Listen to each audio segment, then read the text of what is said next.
하나님의 말씀의 강론에 들어가기 전에 다 같이 저를 따라해 주셨으면 고맙겠습니다. 성경은 하나님의 책이다. 그래서 성경을 가까이 하면 세상이 멀어지고 성경을 멀리하면 세상이 가까워진다. 진리죠. 그렇죠? 오늘도 주님 안에서 여러분과 함께 은혜의 말씀을 나누려고 하는 것은 아까 봉독해 올린 킹제임스 성경 요한계시록 1장 1절에서 8절로서 마지막 때의 성경을 여는 종말론 강의 62번째인 제3부로서 요한계시록 강의 3번째인 주 예수 그리스도님의 계시를 보고 있는 요한이라는 제목으로 이 시간 같이 은혜를 나누려고 합니다. 요한계시록은 신약 성경의 완성이요, 모든 성도들의 소망인 말씀인 것입니다.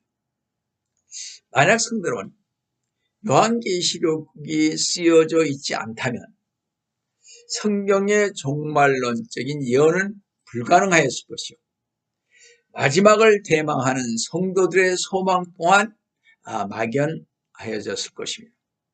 그러므로 요한계시록은 성경 전체의 최후를 마감하는 책임과 동시에 세상을 향한 하나님의 계시의 최후 종결이 되는 것입니다.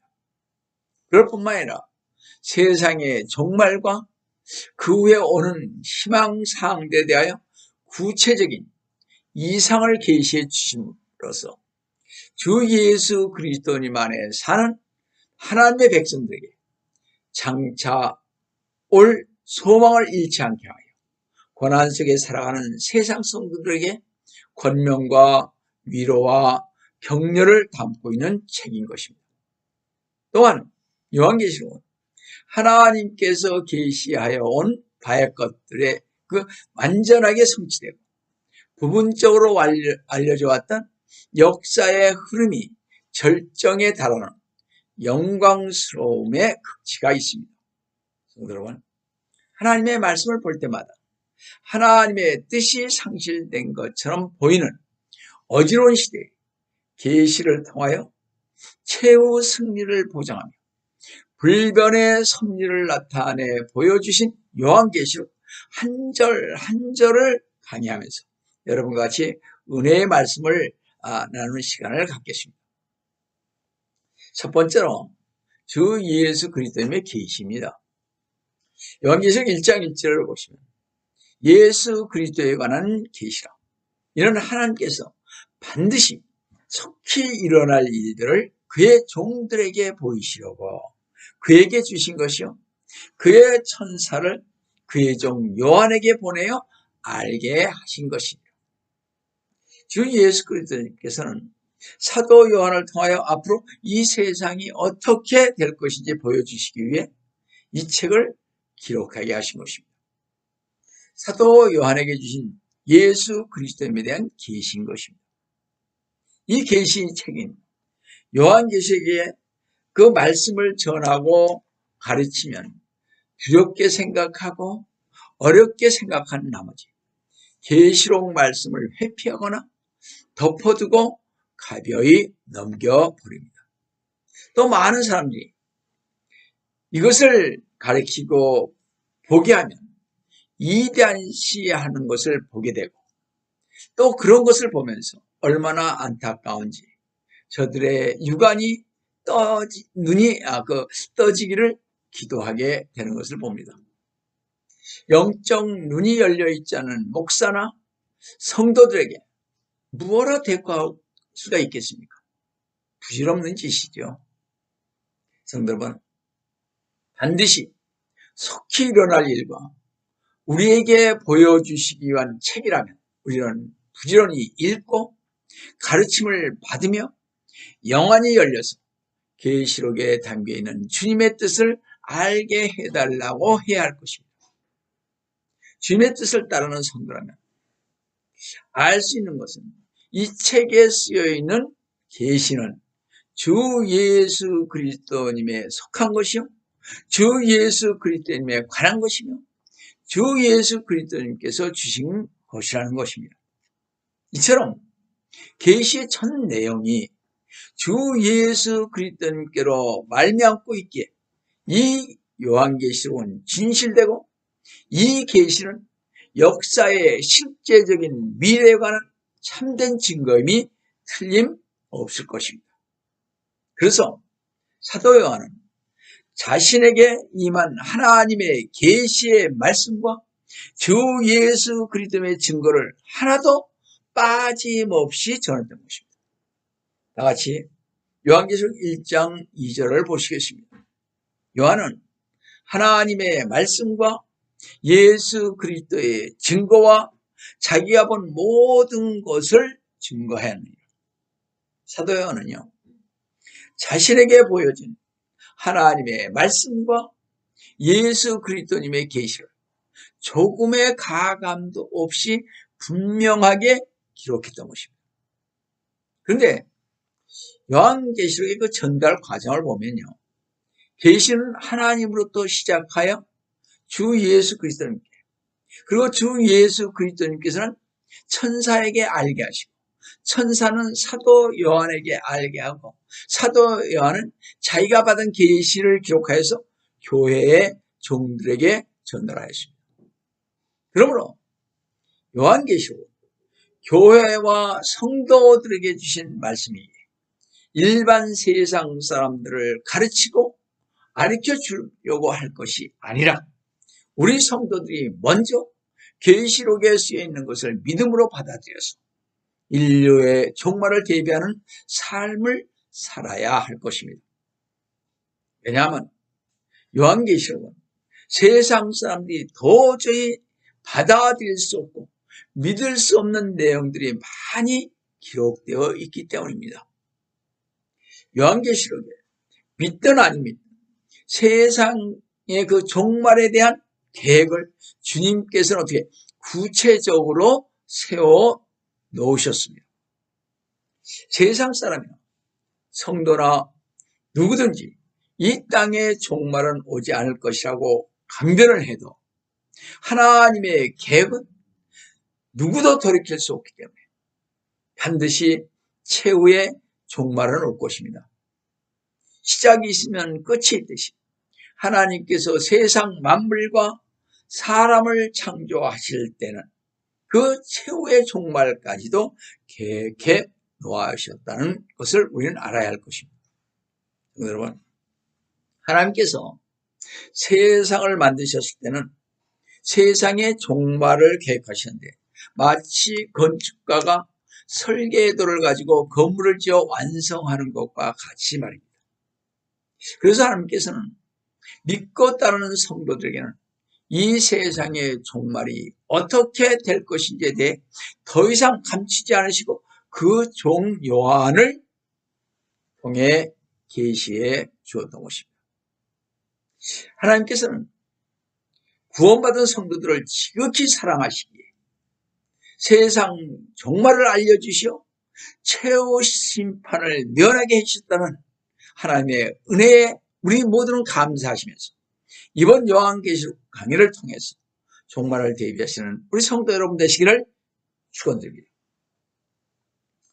흥미로운 사실은요, 종교개혁자인 그 루터나 장로교의 설립자인 칼빈까지도 요한계시록의 계시에 대해서는 별로 알지 못하였기에 장로교의 설립자인 칼빈은 다른 성경은 다 주석을 했지만 요한계시록은 선도되지 않았다는 사실입니다.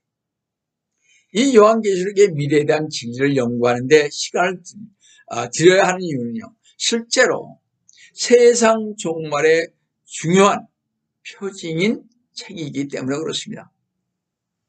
위대한 유대인의 선지자 다니엘은요, 말세에 일어날 환상을 보았는데 그것을 깨닫지 못하자 다니엘서 12장 8절 9절에서 보시면 이렇게 말했습니다. 내가 들었으나 깨닫지는 못했더라. 그때 내가 말하기를 오 내 주여 이런 일들의 마지막에는 어떻게 되나이까 하였더니 9절에 그가 말씀하시기를 다니엘아 내 길을 가라. 이런 그 말씀들이 마지막 때까지 닫혀있고 봉해져 있을 것입니다. 주님께서는 말세가 되기까지는 다니엘이나 또는 어느 누구에게도 깨닫지 못할 것이라고 하였습니다. 또한 이 예언의 시기가 가까우면 예언에 대한 지혜가 널리 퍼지게 될 것이라고 가르쳐 주었던 것입니다. 다니엘서 12장 10절을 보시면요. 많은 사람이 정결케 될 것이며 시게 되고 연단다리라. 그러나 악인들은 악하게 행하리라. 악한 자들 중 아무도 깨닫지 못할 것이나 현명한 자들은 깨달으리라. 다니엘 선지자는요. 마지막 때에 현명한 자는 깨달으라고 말했습니다. 성경에서 현명한 자, 즉 지혜 있는 자란 하나님께서 말씀하시고 성령으로 그 은혜를 밝혀주시는 것을 연구하는 사람들인 것입니다. 바로 이런 사람들이 현명한 사람들이죠. 지혜 있는 자들이죠. 마지막 시대에 예언의 책인 성경을 연구하지 않고 성령의 조명을 받지 않는 자들은 성경의 말씀에서 보듯 현명한 총명한 지혜가 있는 자들은 아닌 것입니다. 주 예수 그리스도님은 이 예언의 책인 요한계시록을 통해 모든 성도들이 위로를 얻고 끝까지 선한 싸움에 임하기를 원하셨습니다. 그래서 요한계시록 1장 3절에서 이 예언의 말씀을 읽는 자와 듣는 자들과 거기에 기록된 것들을 지키는 자들은 복이 있나니 이는 그때가 가까우니라. 앞으로 반드시 속히 일어날 일들을 밝히 기록해 놓은 요한계시록을 할 수만 있으면 더 많이 읽고 듣고 기록한 것들을 지켜야 하는 이유는요. 종말의 때가 뭐예요? 가까웠기 때문입니다. 종말의 때가 가까웠는데도 교회의 지도자들이 성도들로 하여금 종말을 대비케 하기는커녕 교회에 나오면 세상에서 부귀와 영화를 누리며 자녀들은 성공하고 부하며 하는 일마다 축복이 넘친다고 하면서 봐라 우리 교회는 성도들이 몰려와서 교회도 크고 시설도 잘 되어 있어. 애들 교육과 각종 운동시설과 각 부서마다 조직과 봉사가 얼마나 잘 되어 있는가. 교회에 헌금이 넘쳐서 건물들을 짓고 투자하고 선교사를 얼마나 많이 파송하는지 하고 돈을 자랑하고 성도의 숫자를 자랑하고 있지 않습니까? 부러울 곳이 없는 그런 교회에 주님께서 함께 하실지 영적 눈을 뜨고 한번 보시기 바랍니다. 교회의 부와 물질을 자랑하는 교회는 실제로 비참하고 불행하며 가난하고 눈먼 교회인 것입니다. 라오디에 교회처럼.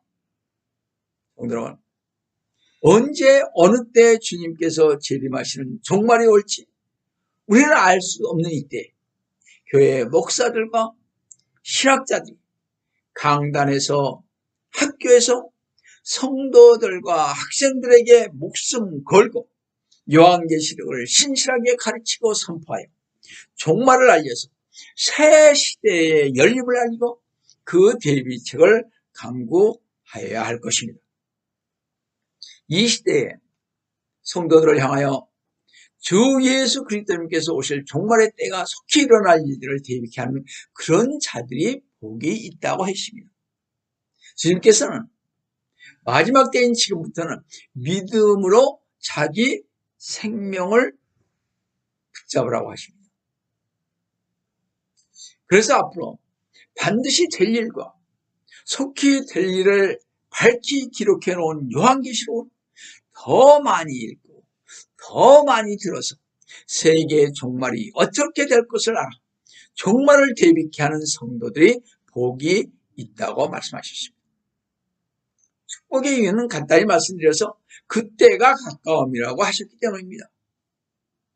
그때가 가까웠기에 주님의 재림의 때가 가까웠기에 사도 요한은 7교회에 1장 4절에서 이렇게 편지했습니다.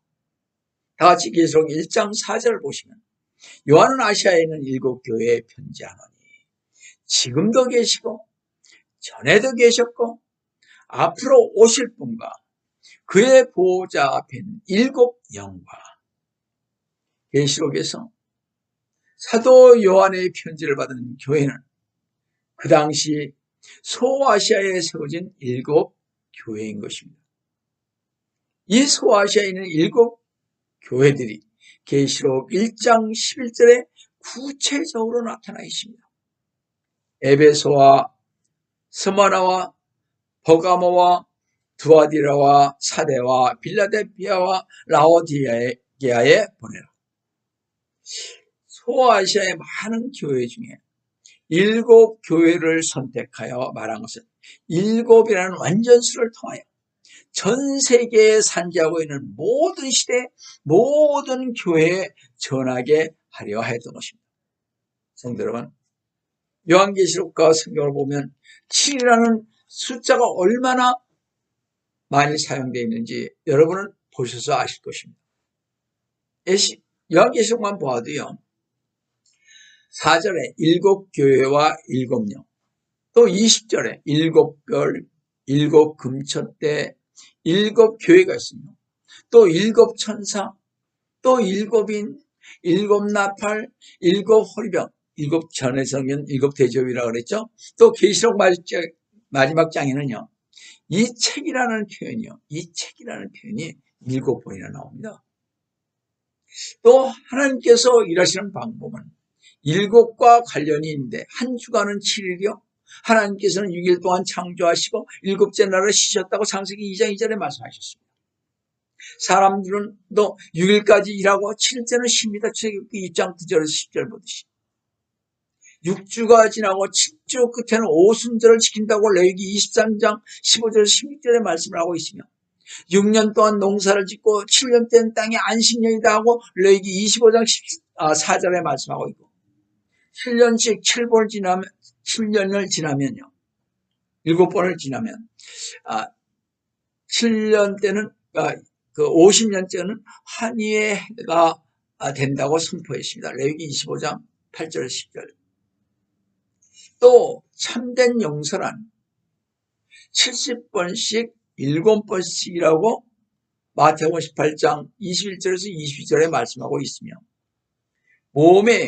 우리 몸의 세포의 수명이 7년이며 7가지 색상과 무지개 색깔이 7이요 음률이 7입니다. 이 히브리어로 7은 맹세한다 그런 의미입니다. 여러분, 이것은 우주의 온전한 하나님의 법칙인 것입니다. 그리고 계시록은 바로 모든 것들의 종말을 보여주는 성경의 마지막 책인 것입니다. 지금도 계시고 전에도 계시고 앞으로 오실 분이라 주 예수 그리스도님께서는 지금은 제사장으로 하늘에 계시며 전에는 선지자로 이 땅에 계셨어요. 앞으로 만왕의 왕으로 오실 것이라고 히브리서 9장 24절부터 28절에 말씀을 하고 있습니다. 지금도 계시고 전에도 계셨고 만왕의 왕으로 오실 주 예수 그리스도를 기다리는 교회가 참된 교회인 것입니다. 따라서 성도들은 사람들의 말에 귀를 기울일 것이 아니라 교회의 머리가 되시는 주님의 말씀에 주목해야 할 것입니다. 비록 세상 사람들과 다른 교회의 교인들로부터는 손가락질을 당하고 핍박과 미움을 받는다 할지라도 주 예수 그리스도님의 오심을 소망하는 교회가 주님께서 좋게 평가하는 교회예요. 훌륭한 교회예요. 참된 교회예요. 진리 안에서 가는 교회인 것입니다. 바로 이러한 교회가 주님으로부터 은혜와 평강이 있게 될 교회인 것입니다. 다시 요한계시록 1장 5절 보시면요. 신실한 증인이시며 죽은 자들 가운데서 첫째로 나시며 했는데 이 말씀은 주 예수 그리스도님께서는 죽은 자들 가운데 살아나 다시 죽지 않은 첫 번째 사람이 되었다는 것입니다.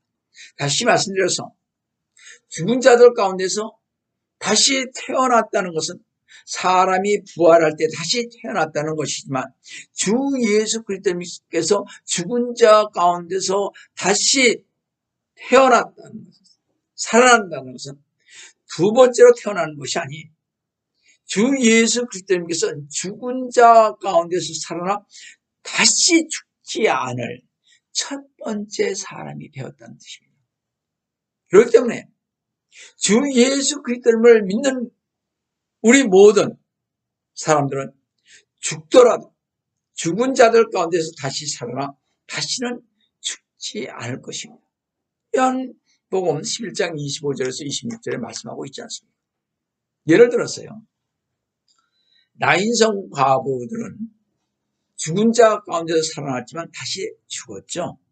누가복음 7장 11절에서 15절에 보시면 또 나사로도 죽은 자 가운데서 살아났지만 다시 죽었습니다.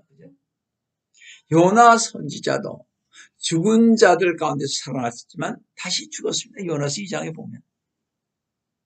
따라서 주님은 땅의 왕들의 통치자이십니다. 땅의 왕들의 통치자이신 예수 그리스도님께서는 문자 그대로 곧 이 땅을 통치하시기 위해 오실 것입니다. 계시록 5장 10절에 나온 말씀대로 말입니다. 그런데 성도 여러분, 주님께서 우리에게 하신 놀라운 사실이십니다. 주 예수 그리스도님께서는 이 땅을 주님을 믿고 따르는 성도들과 함께 통치하시기 위해 오실 주님께서는 먼저 성도들의 죄를 씻겨 주어야만 했습니다. 제가 1장 5절 끝자를 보시면 우리를 사랑하시어 자신의 피로 우리의 죄들에서 우리를 씻기시고, 여러분, 주 예수 그리스도님께서 우리를 사랑하시어 자신의 십자가의 피로 우리의 죄들을 씻겨주신 목적이 무엇입니까? 성도 여러분, 우리 모두는 주 예수 그리스도님께서 왜 나를 위해서 피 흘려 죽으시고 나를 구원해 주셨는지 그 분명한 이유와 목적을 알아야 합니다. 그 이유는 뭐예요? 우리를 사랑하였기 때문입니다. 왜 그토록 우리를 사랑하셨습니다. 십자가에서 죽으시면서까지 말입니다. 다시 계시록 1장 6절을 보시면 하나님 그의 아버지를 위하여 우리의 왕들과 제사장으로 삼으시기 위해서입니다. 하나님께서는 성도 여러분을 이 시대에는 제사장으로 삼으신 반면 다가올 시대에는 왕으로 삼으려는 것입니다. 제사장은요, 하나님과 인간 죄인들 사이에 중간 역할을 하는 사람이죠. 따라서 주 예수 그리스도님께서 우리를 사랑하셔서 십자가에서 피 흘려 죽으시면까지 우리를 죄에서 사하여 주시고 구원해 주신 것은 믿지 않는 사람들을 하나님께 연결시키는 일을 감당하도록 하기 위함인 것입니다. 따라서 우리는 전도해야 날마다 전도함으로 우리를 제사장으로 삼으신 하나님께 영광과 권세와 또 영원토록 그 권세를 돌려야 할 것입니다. 또한 우리 성도는 다가올 시대, 즉 천년왕국 때 왕으로 삼으실 것입니다. 우리는 천년기간 동안 지상에서 통치할 것이라고 요한계시록 5장 9절에서 10절에서 말씀하고 있습니다. 그리고 큰 백보자 심판 후에 우리는 주님과 함께 영원히 하늘에 거할 것입니다. 죄의 종로를 타던 우리가 주님의 사랑으로 왕들과 제사장으로 삼으신 것에 감사와 찬송과 영광을 돌리시기를 주 예수 그리스도의 이름으로 축원드립니다. 여러분, 주 예수 그리스도는 인류의 죄를 대속할 속죄양으로 십자가에 못 박혀 죽으셨지만 죽은 자들 가운데서 다시 살아나셨습니다. 그리고 지금은 부활 승천하시어 하나님 우편에 앉아 계십니다. 주 예수 그리스도님은요, 영광의 구름을 타고 올라가셨다고 사도행전 1장 9절에 말씀하셨죠. 이렇게 주님께서는 승천하실 때 나타나신 그 영광의 모습 그대로 구름을 타고 다시 오실 것이라고 사도행전 1장 11절에 말씀하고 있지 않습니까? 다 같이 요한계시록 1장 7절 한번 보세요.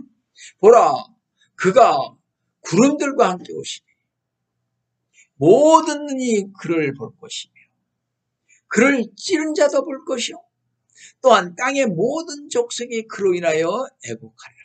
그대로 되리라. 아멘. 이 구절은요, 휴거가 아니라 재림을 말하는 것입니다. 주 예수 그리스도님께서 밤에 도적같이 오셔서 주님의 한 몸인 교회를 눈 깜짝한 순간에 데려가실 것인데, 이때 주님을 믿고 따르는 참된 성도들은 휴거를 할 것입니다. 그것이 고린도전서 15장 52절이죠.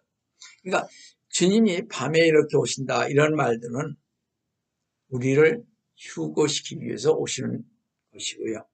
그게 공중재림이라는 것이죠.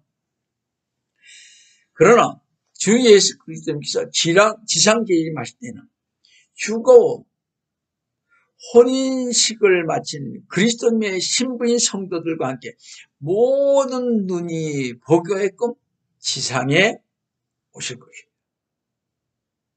또 예수 그리스도님께서 처음 오셨을 때, 초림하셨을 때 예수님은 밤중에 눈에 띄지 않게 마을 구유에서 소수의 목자들에게만 나타나셨습니다. 그러나 재림하실 때는 그분의 적들에게 공개적으로 지상에 재림하실 것입니다.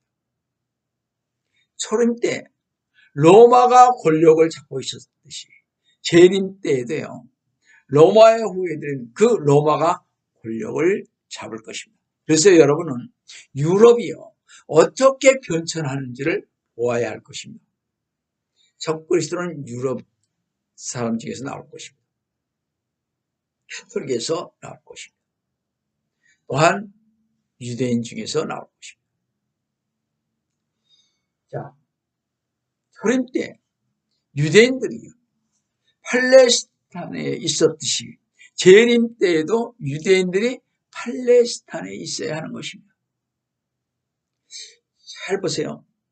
1900여 년간 나라 없이 방황하던 그들이 1948년 5월 14일 독립하여 그들의 땅에 있지 않았습니까? 그래서 여러분과 저는 유럽과 이스라엘을 주님께 보아야 주님의 재림의 때를 짐작할 수가 있습니다. 지금은 주님의 재림 직전의 상황이라고 제가 단호하게 말할 수가 있습니다. 여러분, 재림은 역사의 마지막에 실현되기로 예정되어 있는 실제적인 사건입니다. 사람들이 믿든지 믿지 않든지 주 예수 그리스도의 재림은 기어이 닥칠 것입니다. 주님의 재림은 세계 만방에 있는 모든 사람들이 직접 눈으로 보게 될 것입니다. 주 예수 그리스도님은 하나님이 지으신 온 창조 세계를 통치하신 절대 주권자로 모든 사람이 지켜보는 가운데 임하실 것입니다. 주 예수 그리스도님께서는 주님을 찌른 자들도 재림의 광경을 보게 될 것이라고 말하셨습니다. 2000년 전 주 예수 그리스도님께서 이 땅에 초림하셨을 때 관습과 체제에만 집착하던 유대인들은 메시아이신 주 예수 그리스도님을 알지 못하고 십자가에 못 박는 죄를 범했습니다. 십자가에 못 박은 그 이후 세대들도 끊임없이 주님의 성도들을 업신여기고 지금도 주님을 믿지 않고 만왕의 왕으로 오실 메시아만 기다리고 있지 않습니까?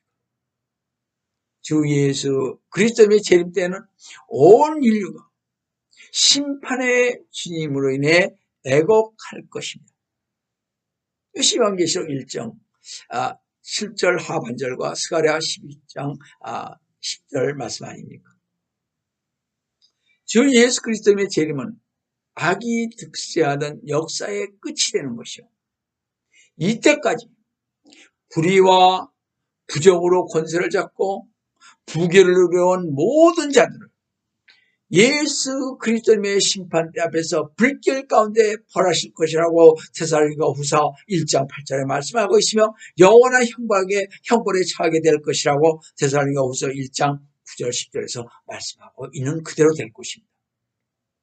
여러분, 주 예수 그리스도님께서 재림하시는 날에 온 땅에 울려 퍼질 악인들의 애곡은 의롭게 살던 성도들이 얻게 될 위로와 기쁨이 될 것이요, 악인들의 영원한 멸망은 성도들의 최종 승리가 될 것입니다.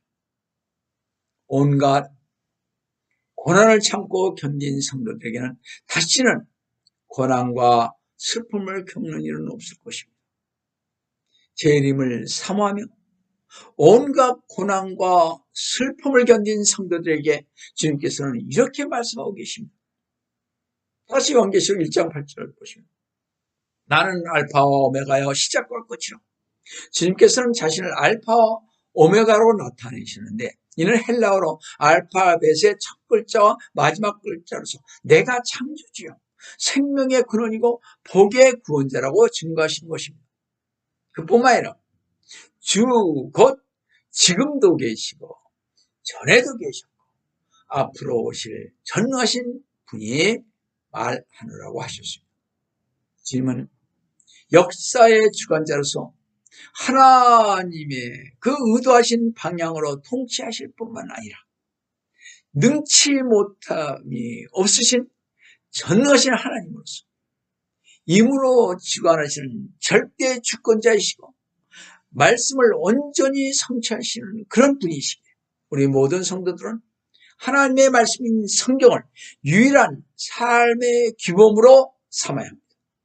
하나님께서 원하시는 것은 이 세상에 살면서 힘써서 행할 뿐만 아니라 절대 주권자이신 하나님께서 결정하신 오시마 약속하신 재림을 겸손히 소망 가운데 기다리며 가시는 우리 성도 여러분 되시기를 주 예수 그리스도님의 이름으로 축원드립니다. 다 같이 기도하겠습니다.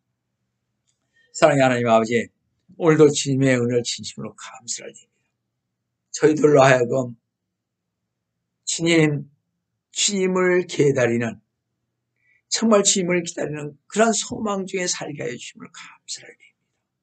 저희들 보잘 것 없고 주님 앞에 능히 설 수는 없었지만 그래도 주님께서 저희들을 붙잡아 주시어서 그래도 주님 안에서 주님의 재림을 소망케 하여 주심을 감사를 드립니다. 주님, 저희들을 꼭 붙잡아 주시어서 주님 앞에 가는 그날까지 주님의 말씀인 이 재림의 그 약속을 꼭 붙잡고 갈 수 있도록 도와주시옵소서. 이 모든 말씀 주의 이름 받들어 간절히 축원합니다.